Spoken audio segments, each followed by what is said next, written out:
Welcome to another episode of Inquiring Minds. I am Steve Harper, and with me is my incredible co-host, Donna Carlin. Donna, how are you today? I'm good. I'm really looking forward to hearing your 3 cents on this one.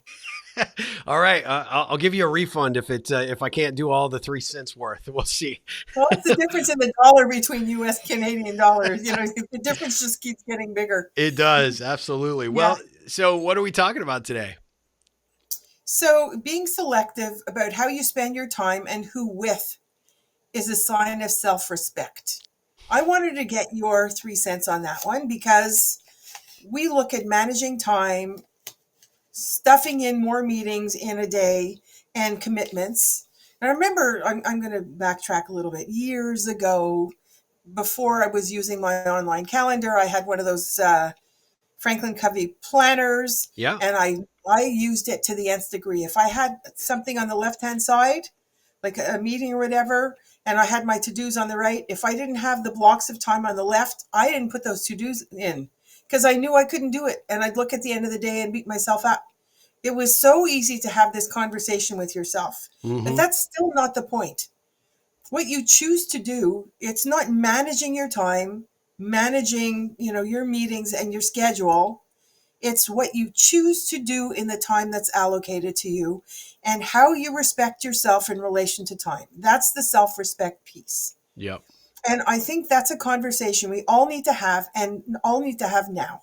I am up to my eyeballs, whatever, it with people telling me that they are so overextended, they're so fried.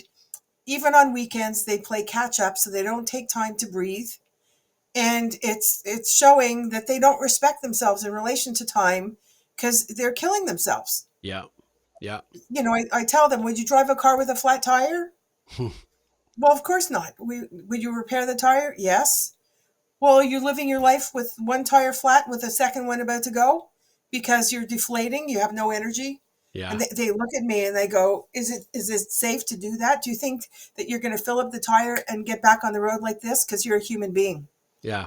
And, it slowly but surely impacts your health, and it's not a quick turnaround. No. So do you have enough self-respect to say no?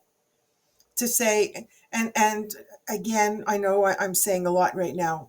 I want to hear your thoughts on this. I was talking to a client about that. And I said, choose what you want to do.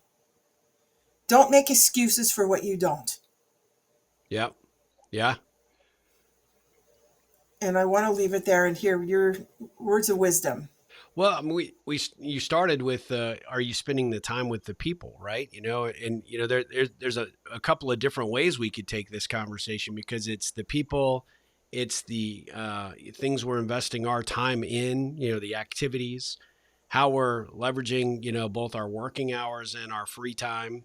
There's so many ways we could take that conversation, but it really starts with, are you spending the time on the things that you really want to be spending it on, right? And with the right people, with those people.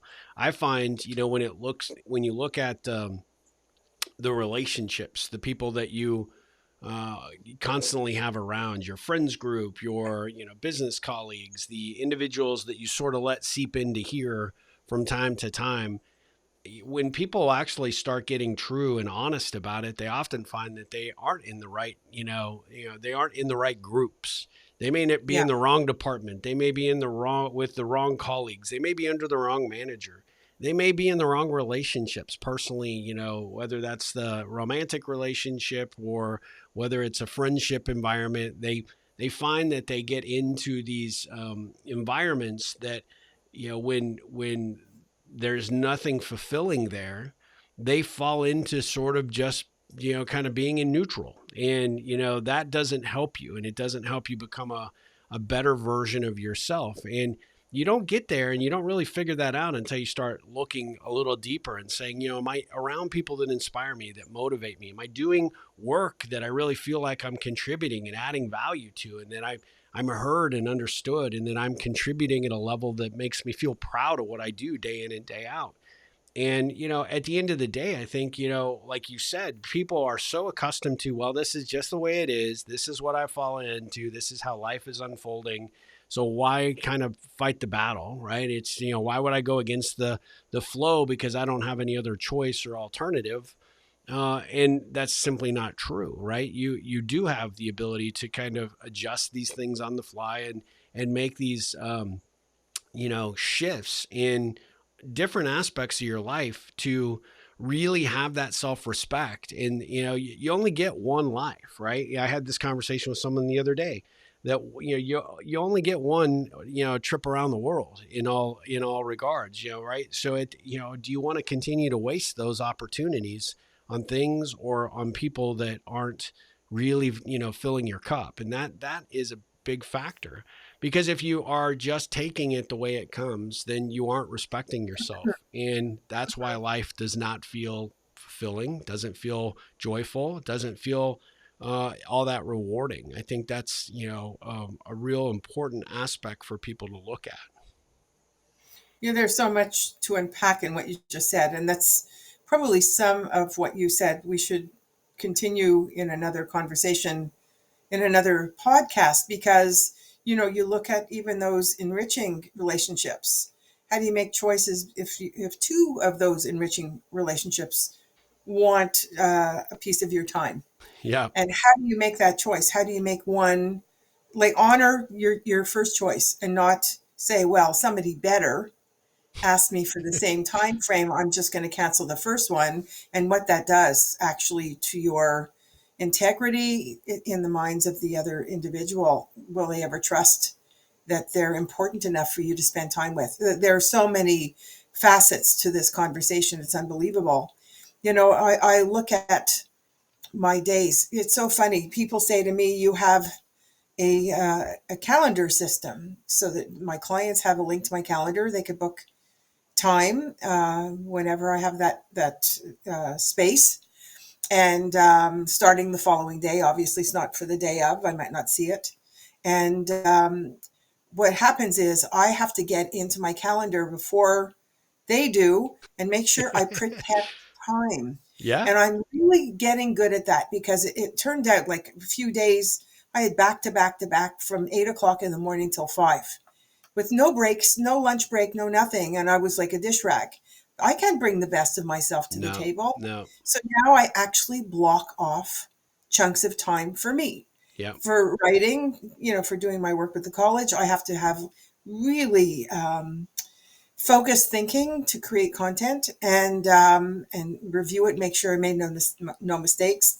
Never mind translate it into French. So, there's all these issues that come my way where people want a piece of me. Yeah. And they know if I'm not available, it's for a good reason because of how I frame things. Yeah. So they look at what do I have, not what don't I have. And unless I have an appointment at the hospital, that's the only thing that trumps anything else, or a family emergency, I should say, I will not cancel for one client for another. Yeah. I don't care what it is. I will make, and they will know I will get to them as soon as possible. So it's honoring myself helps people respect me more. Yeah. Yeah. Yeah, and it's I great. think what's great about you is that you're vocal about that, right? You are, hey, this is the windows that I have available. This is, you've trained the people, including myself. Hey, this is when I'm got availability, and you're welcome to book time. You're welcome to reach out to me, have a conversation, but these are the rules of which I'm setting. By which you either agree or disagree to play. But if you disagree, that's on you. If you agree to play, then don't expect me to bump you for someone else, or for me to uh, you know suddenly cancel on you at the last minute. That's the thing that I love about your high integrity, is that that you'll be there when you say you'll be there. Just like we do every week, right? We've got a commitment and to do this podcast. I think that people in general, and I don't mean to generalize, but I see it in almost every kind of role and every kind of position, have not gotten that comfortable in doing that because they don't recognize the power in doing it. And they feel like, you're inconveniencing someone else by, trying to push back on a meeting request or something that's being, put on your agenda that, you may not have the mental capacity or the time for, but you'll do it because, oh my gosh, I don't want to, feel like I let my boss down, or I don't want to feel like I'm, letting a friend down. And then really, how committed are you when you show up? Because your tank is only half full, right? In That's terms of right. that, and that's, I think people will appreciate and respect it a lot more. Like, right now I don't have the time for this. This is when I might, and let me offer some alternatives. But I won't show up to that meeting at 3:30 this afternoon with a full clear mind because of all the things that I have prior to that. And so for you to ask me or schedule it or try and get time on my calendar at that point to do that, I'm not going to be the best version of myself for That's you right. at that moment. So is it, I want you to be aware of that so that we can look for and find an alternative. When you do that and you frame it, you're training people to recognize that, look, there are you have control over how you do and what you do and where you focus your energies and your time. They will respect that far more than when you don't do that and you set those boundaries. Now people will just steamroll over you. Well, 3:30 is the only time that it needs to happen. That's what, when I said we're doing it, that's when we're doing it. Okay, boss, but would you like 100% of me to be there? And would you like, me to come with fresh ideas and good questions and be fully engaged in the content? After I just got done doing 3 hours of, Zoom meetings, I'm probably not going to be in the best, mental shape for that. Could Mm. we look at some alternatives? And when you do it like that, people, I think, have a genuine, well, number one, it's different. Nobody generally does that. And two, the fact that you're honest about, hey, I will not probably be on my A game. And I really want to be on my A game for you. So could we do it at another time? That is showing a level of respect for yourself, but also for them as well, or whatever the thing is that, is happening. And I think it's tremendous, and we just don't do it enough. This is an important conversation. I'm going to throw another question in. It's hard enough to do with colleagues, with bosses, that kind of thing. How much more difficult is it to say to family, I can't do it right now? And to say, I can't be there for you just because you made an appointment on so and so a date and expect that I'm going to come with you. I can't. I have a commitment that I've already made. So, how to have the conversation next time. Please consult with me when I'm able to go with you, and happy to do that. When you make the appointment, you could say, this is when, my daughter or my son could come with me, or my friend or whoever it is. Do you have those conversations to say, I cannot not honor a commitment because you committed for me? Mm-hmm. And how many times we turn ourselves into pretzels to accommodate the person who didn't have enough respect for us to say, can you take me on this date? And if not, let me see what I could do to reschedule. If it's health issues, and the sooner the better, obviously, or maybe get somebody else to go with me.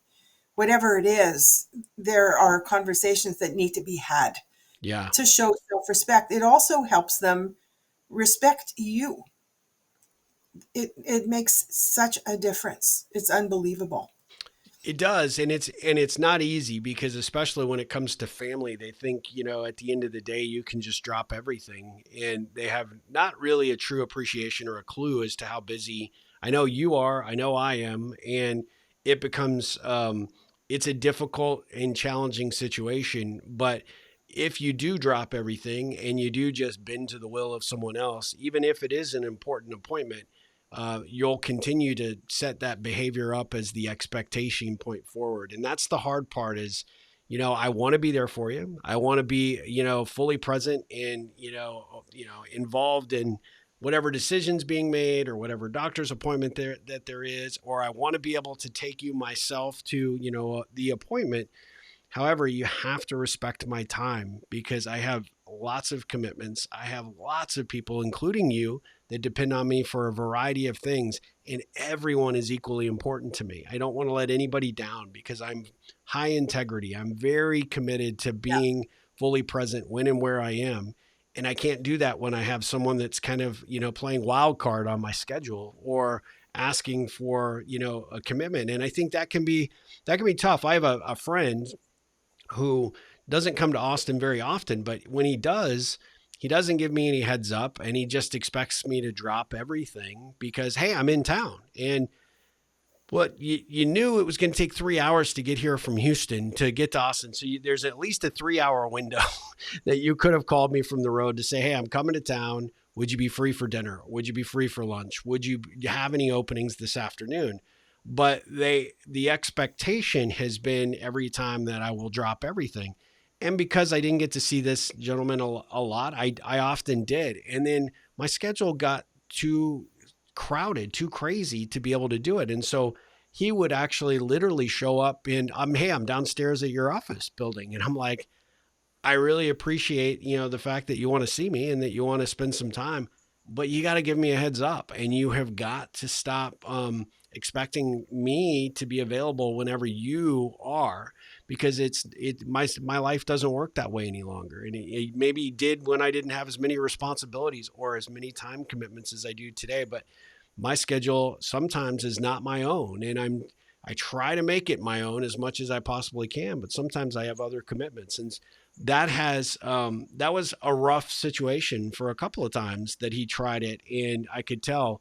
But I told him, if you respect us as friends and you appreciate what I'm doing, which you always claim to do, then you'll understand why I can't just drop everything, because it comes down to having respect for my schedule and what I'm doing. I would love to know you're coming to town, but guaranteed you're not just waking up on a Tuesday afternoon and saying, I'm just going to drive to Austin. And you got some planning and thinking ahead of schedule, to schedule that yourself. So clue me in and let's see if we can squeeze it in. And if we can't, we'll find another way to potentially engage. But it's hard because I think people bend to the will of other people. And when you do that, it's kind of like whack-a-mole, right? That old, game that you'd find in the arcades, people popping up looking for things for you. And you're just trying to, get these things accomplished. And you'll run yourself ragged when you don't set the boundaries and you don't have the respect for yourself and your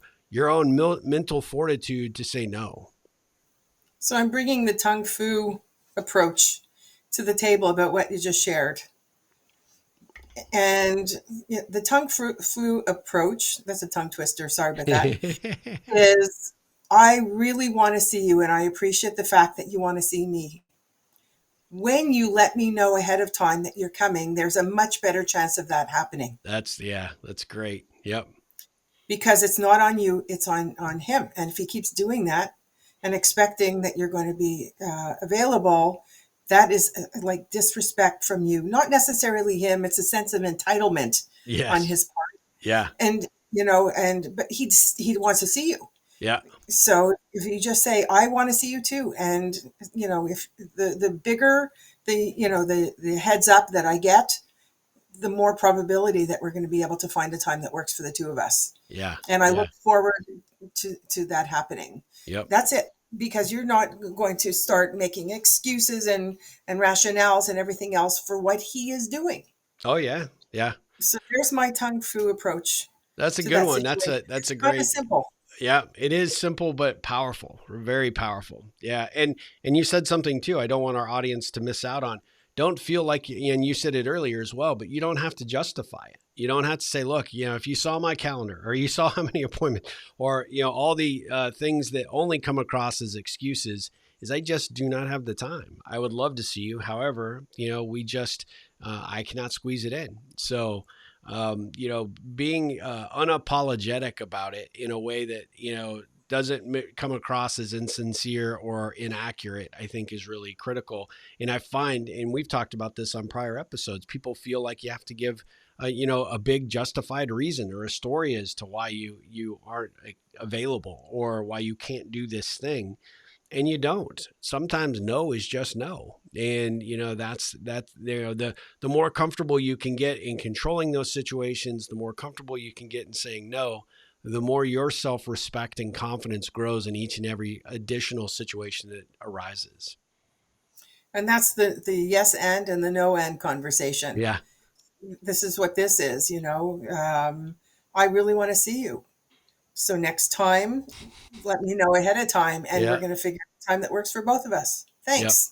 I Thanks. look forward to Yep. it. That's it. And then it's on him. If he Yeah. continues to do that, then that is a level of disrespect. There's no question Yeah. whatsoever. Absolutely. You can engage, with him in a different way. It's also honoring yourself. Yep. Yep. When you respond like that, you're not turning yourself into a pretzel trying to accommodate your schedule, yourself, your the feelings of letting somebody down, all that really come pouring in when you have to say no to somebody because they weren't considerate enough to let you know even 3 hours ahead of time. That's So right. yeah, I think this is a really good example. Thanks for Yep. sharing that, Sure. for our listeners, because I'm sure everybody deals with these kinds of situations. And I would really love to hear what they are. Like, give us some examples. When did this happen to you where people assumed that you would be accommodating? They had a sense of entitlement because they were your brother, sister, mother, father, aunt, and uncle, whatever, boss, that you would drop everything in your world and just, run. Who gave them that permission? If it was you, by saying yes to all these things, it means you're giving them permission to do this. And they will do it again and again and again. So let Absolutely. us know exactly when this has happened to you and how you dealt with it. Because I think our listeners and our readers in our Facebook group would absolutely love to hear from you. Absolutely. And if you have share the example, but here's something else that I'll put forward, right? If you are committed to, hey, this is a difficult situation, it's with, an important colleague, it's an important, my manager or my leader or a family relationship, and you're still struggling with your ability to find that confidence, we'll book a 15-minute call with you, and there won't be a lot of fluff. We'll get right into it and we'll go deep really quickly, and we'll give you some ideas and strategies to apply the next time you find yourself in that circumstance with that individual. So we'll keep that to a limited number of folks, but let's see how many people. You got to share your story, and you got to share, the snippet on our Facebook group or in our YouTube comments. And then you have to indicate that you are interested in a 15-minute strategy session with Donna and myself, and we'll get back with you. So there you go. There's the carrot and stick and the opportunity for us to maybe add a little additional value to your own personal situation. So, Donna, how do people actually contribute those stories, and where did they provide their insight to this episode? What they took away from it, or any comments on any of our episodes that they've heard previously. Our Facebook group is the best place. Inquiring Minds with Donna Carlin and Steve Harper. And if we do have a conversation with you, I want to hear on the Facebook group how you resolved that issue. It would be great Yeah, for everyone to come full circle to the see what three you did part with it. challenge right there. There you go. Uh, Obviously, our podcast on YouTube and multiple podcasts. Well, that's the way to get to us. That's the best way because we answer your comments. We read them constantly and we appreciate them from the bottom Absolutely. of our hearts. So just keep coming and keep giving us your ideas and what you want us to talk about. We look forward to hearing them. Absolutely. Yeah. And if you want to learn more about Donna's work, go to donnacarlin.com, Carlin with a K, and you can learn more about what I do at ripplecentral.com. And we just appreciate you guys tuning in, whether you're watching this on YouTube, Facebook, or you're hearing it on any of the podcast platforms. Every time I upload our new episodes, I am just amazed at how much this show is starting to take off, how many people are listening to it, and it's because you're pulling some value out of that. So we have to say thank you for that and share it. Be sure to utilize it as an opportunity to open some doors of conversation, whether it's this topic or any of the topics that we share on this podcast. We'd love for you to leverage it in that regard, or if you know someone that might be struggling with any of these particular areas that we touch on, feel free to refer them to the show and have them take a listen, because we would love to continue the conversation. And like Donna said, we love the comments. We love to hear from all of you. So keep them coming. So Donna, thank you again for another amazing topic and conversation today. And for our audience, we'll be back again with another episode of Inquiring Minds. But until then, Donna, have a great day. You too.